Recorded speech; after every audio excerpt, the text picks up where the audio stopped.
दोस्तों, मैं यहाँ लाल किला बनाने आया हूँ। मैं आपको दिखाऊंगा लाल किला कैसे बना। तो वीडियो को पूरा देखें और चैनल को सब्सक्राइब कर लीजिए।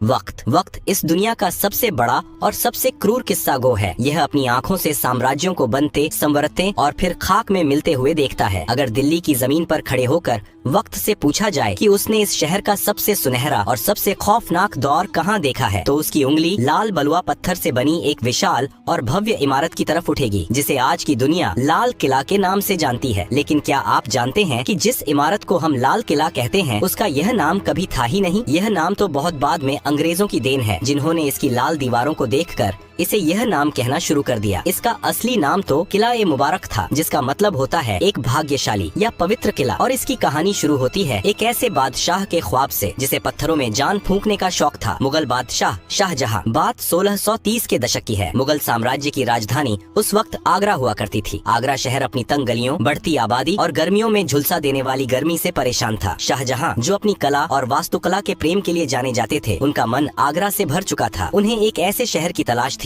जहां वो अपने सपनों की दुनिया बसा सकें। और फिर उनकी नजर गई यमुना के किनारे बसी एक पुरानी जमीन पर, दिल्ली। शाहजहां ने तय किया कि मुगलों का तख्त अब आगरा से दिल्ली जाएगा। 1638 में उन्होंने दिल्ली में एक नया शहर बसाने का हुक्म दिया, जिसे नाम दिया गया शाहजहानाबाद, जिसे आज हम पुरानी दिल्ली कहते हैं। और इसी शहर के बिल्कुल बीचों बीच यमुना नदी के ठीक किनारे नींव रखी गई दुनिया के सबसे आलीशान किले की, किला ए मुबारक की। इस किले को बनाने में पूरे 10 साल का वक्त लगा। उस्ताद अहमद लाहौरी, जिन्होंने ताजमहल का खाका तैयार किया था, उन्हीं के हाथों इस किले का नक्शा भी खींचा गया। 1648 में जब यह किला पूरी तरह से बनकर तैयार हुआ, तब शाहजहां दिल्ली में नहीं बल्कि अफगानिस्तान के काबुल में थे। जैसे ही उन्हें यह पैगाम मिला कि उनका सपनों का किला तैयार है, वो बिना कोई वक्त गवाए दिल्ली की तरफ चल पड़े। इस भव्य किले की बनावट में जो सबसे खास चीज थी, वो थे इसके दरवाजे। लाल किले के 2 सबसे मुख्य प्रवेश द्वार हैं, दिल्ली दरवाजा और लाहौरी दरवाजा। दिल्ली दरवाजा वह द्वार था जहां से निकलकर शाहजहां अक्सर जुमे की नमाज अदा करने जामा मस्जिद जाया करते थे। लेकिन किले का सबसे अहम और शाही दरवाजा था लाहौरी दरवाजा। इसका नाम लाहौरी इसलिए पड़ा क्योंकि इसका मुंह लाहौर शहर की तरफ खुलता था। मुगलों के दौर में आगरा, दिल्ली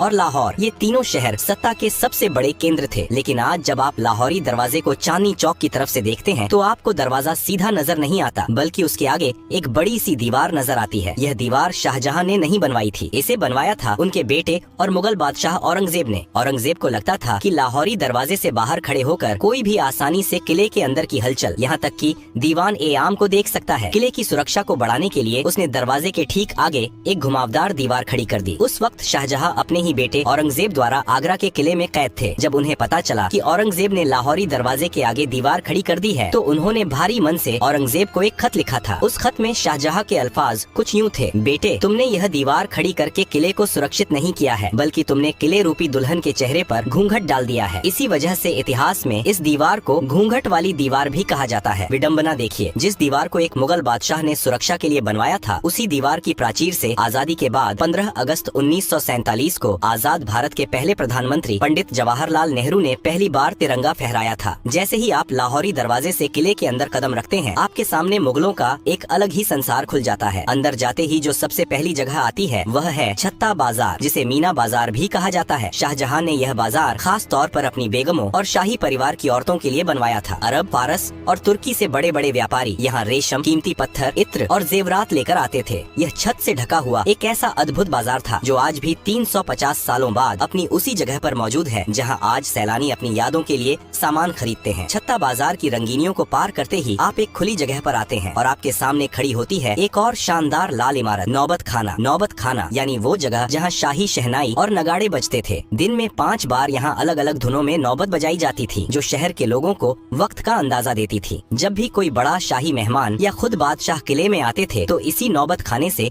नगाड़ों की गूंज पूरी दिल्ली में यह ऐलान कर देती थी कि शहंशाह तशरीफ ला रहे हैं। यह वही नौबत खाना है जहाँ बाद के मुगल काल में सत्ता के खूनी खेल खेले गए और जहाँ बादशाह जहांदार शाह और फर्रुखसियर का कत्ल किया गया था। नौबत खाने की खूनी और संगीतमय दहलीज को पार करते ही आपके सामने एक विशाल और खुला हुआ प्रांगण आता है। यह वह जगह है जहां मुगल सल्तनत की आवाज गूंजा करती थी। लाल बलुआ पत्थर के भव्य और नक्काशीदार खंभों पर टिका यह मंडप दीवान-ए-आम कहलाता है। नाम से ही स्पष्ट है कि यह वह दरबार था जहां एक आम इंसान, एक फकीर या एक किसान भी अपने बादशाह के सामने अपनी फरियाद लेकर आ सकता था। दीवान-ए-आम के बिल्कुल बीचों बीच दीवार के साथ सटा हुआ संगमरमर से बना एक बेहद खूबसूरत और ऊंचा झरोखा सिंहासन है। जब शाहजहां या मुगले आजम यहाँ बैठते थे तो उन्हें पूरे दरबार का साफ नजारा दिखता था। इस भव्य सिंहासन को नशेमन ए जिल ए इलाही कहा जाता था, जिसका शाब्दिक अर्थ है धरती पर ईश्वर की परछाई का निवास। मुगल बादशाह खुद को खुदा का नुमाइंदा मानते थे और यह सिंहासन उसी रुतबे का प्रतीक था। इस ऊंचे सिंहासन के ठीक नीचे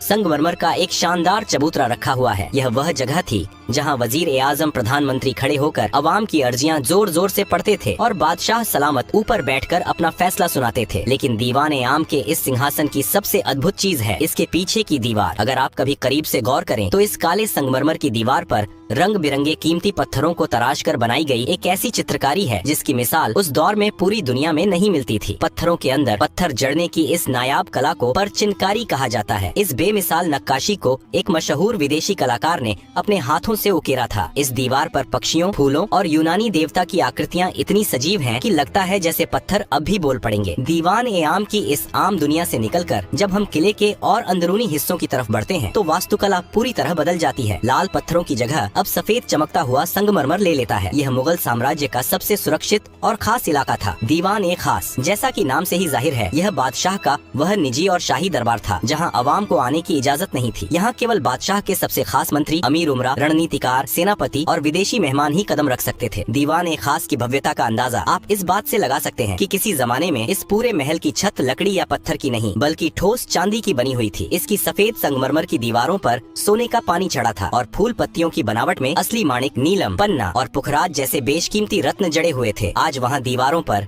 केवल वो खाली निशान और गड्ढे बचे हैं जिन्हें बाद में लुटेरों ने खुरच कर निकाल लिया था। इसी दीवान-ए-खास के बिल्कुल बीचों बीच रखा जाता था दुनिया का सबसे महंगा, सबसे आलीशान और सबसे चर्चित सिंहासन, तख्त-ए-ताउस, जिसे दुनिया मयूर सिंहासन के नाम से जानती है। यह सिर्फ बैठने की जगह नहीं थी, यह मुगलों की अकूत दौलत का सबसे बड़ा सबूत था। शुद्ध सोने, चांदी और अनगिनत हीरे जवाहरात से बनी इस मसनद को बनाने में उस दौर में करोड़ों रुपए खर्च हुए थे। इस सिंहासन के ऊपरी हिस्से पर हीरे मोतियों से जड़े 2 मोर बने हुए थे और इसी तख्त-ए-ताउस के ठीक बीच में जड़ा था मुगल सल्तनत का सबसे बड़ा गुरूर और दुनिया का सबसे नायाब हीरा, कोहिनूर। जब बादशाह शाहजहां अपने शाही लिबास में इस तख्त पर बैठते थे तो उनके मुकुट और सिंहासन की चमक से पूरा दीवान-ए-खास रोशन हो उठता था। लेकिन वक्त की सुइयां हमेशा एक सी नहीं रहती। जिस महल ने दौलत और शानो शौकत का चरम देखा था, उसने बर्बादी का वो खौफनाक मंजर भी देखा जिसकी कल्पना मुगलों ने ख्वाब में भी नहीं की थी। साल था 1739। ईरान का खूंखार बादशाह नादिर शाह मुगलों की कमजोरी और लाल किले की दौलत की महक सूंघता हुआ दिल्ली आ पहुंचा। उसने दिल्ली की सड़कों पर ऐसा खून खराबा मचाया कि यमुना का पानी लाल हो गया। जब नादिर शाह दीवान-ए-खास में दाखिल हुआ तो तख्त-ए-ताउस को देखकर उसकी आंखें फटी रह गईं। नादिर शाह ने दीवान-ए-खास को बेरहमी से लूटा और लौटते वक्त अपने साथ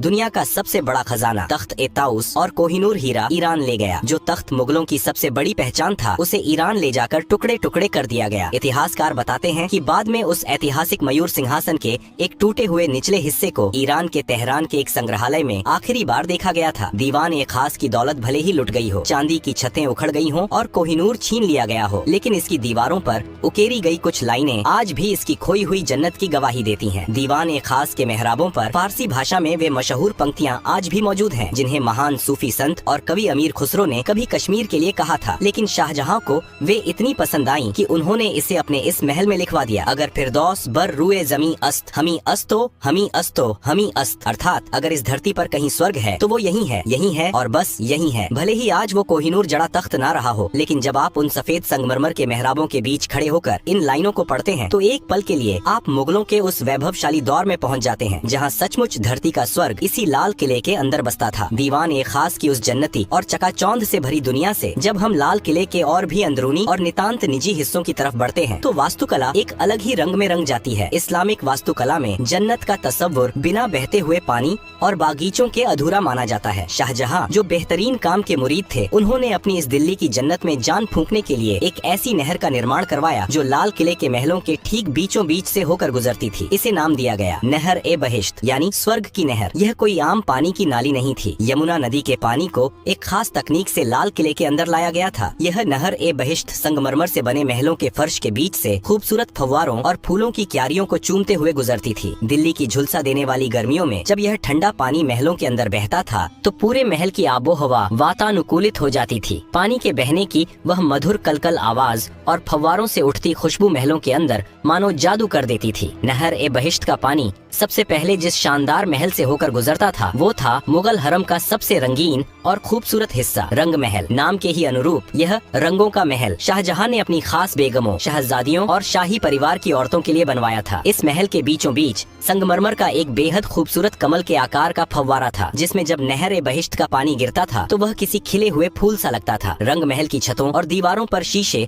और बेशकीमती पत्थर इस तरह जड़े गए थे कि रात के वक्त जब यहाँ मोमबत्तियां जलाई जाती थीं, तो पूरा महल तारों भरे आसमान की तरह झिलमिला उठता था। लेकिन वक्त का सितम देखिए, जिस रंग महल में कभी मुगल शहजादियों की पायलों की झंकार गूंजती थी और इत्र की महक हवाओं में तैरती थी, 1857 के गदर के बाद जब अंग्रेजों ने लाल किले पर कब्जा किया तो उन्होंने इस नायाब महल को अपनी सेना की रसोई में तब्दील कर दिया। उन क्रूर सैनिकों ने दीवारों पर जड़े सारे कीमती पत्थर और शीशे खुरच कर निकाल लिए और उस जन्नती महल की दीवारों को धुएं से काला कर दिया। रंग महल के ठीक बगल में एक और शानदार इमारत खड़ी है जिसका नाम है मुमताज महल। शाहजहां ने इस महल का नाम अपनी सबसे महबूब बेगम मुमताज महल की याद में रखा था, जिनकी मौत इस किले के बनने से कई साल पहले ही हो चुकी थी। मुमताज महल भी शाही औरतों का ही निवास स्थान था। यहाँ की निजता इतनी सख्त थी कि मुगल बादशाह और कुछ खास शहजादों के अलावा परिंदा भी यहाँ पर नहीं मार सकता था। लेकिन इस महल की तकदीर में भी एक गहरा दर्द लिखा था। जिस महल को प्यार की निशानी के तौर पर बनाया गया था, अंग्रेजों ने उसे ही एक खौफनाक कारागार में बदल दिया था। आजादी की लड़ाई में न जाने कितने ही क्रांतिकारियों ने इन संगमरमर की दीवारों के पीछे बेड़ियां पहनी थीं। शाही औरतों के इन महलों के पास ही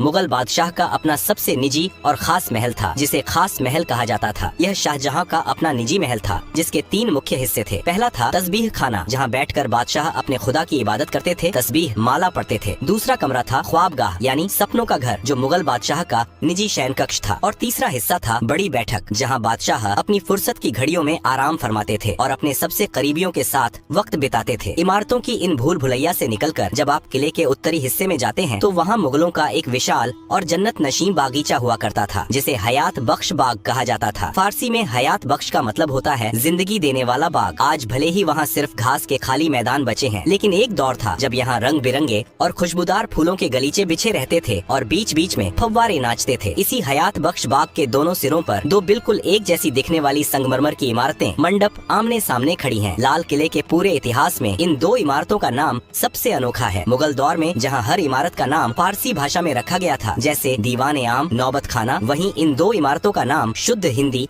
या हिंदुस्तानी महीनों के नाम पर रखा गया, सावन और भादो। क्या आप जानते हैं कि इनका यह नाम क्यों पड़ा? मुगलों को बारिश के मौसम से बेइंतहा मोहब्बत थी। सावन और भादो मानसून के वो 2 महीने हैं जब भारत में झमाझम बारिश होती है। इन दोनों मंडपों के अंदर एक ऐसा जादुई जल प्रणाली बनाया गया था कि जब नहर का पानी छत से होकर नीचे गिरता था तो ऐसा लगता था मानो सावन और भादों की मूसलाधार बारिश हो रही हो। जब असली बारिश नहीं होती थी तब भी शाही परिवार के लोग सावन और भादों के मंडप में बैठकर कृत्रिम बारिश का लुत्फ उठाते हुए जन्नत का एहसास करते थे। सावन और भादों के उन हसीन और रोमानी मंडपों से जब हम आगे बढ़ते हैं तो लाल किले की दास्तान अपने सबसे दर्दनाक और आखिरी पड़ाव पर पहुंच जाती है। हयात बख्श बाग के ही पास पानी के एक छोटे से तालाब के बीचों बीच लाल बलुआ पत्थर से बना एक छोटा सा महल खड़ा है, जफर महल। यह कोई आम इमारत नहीं है, यह मुगल सल्तनत के बुझते हुए चिराग की आखिरी लौ थी। इस महल को मुगलों के आखिरी बादशाह बहादुर शाह जफर ने साल 1842 में बनवाया था। लाल किले के लगभग 200 सालों के निर्माण इतिहास में यह किसी भी मुगल बादशाह द्वारा बनवाई गई आखिरी इमारत थी। इसके बाद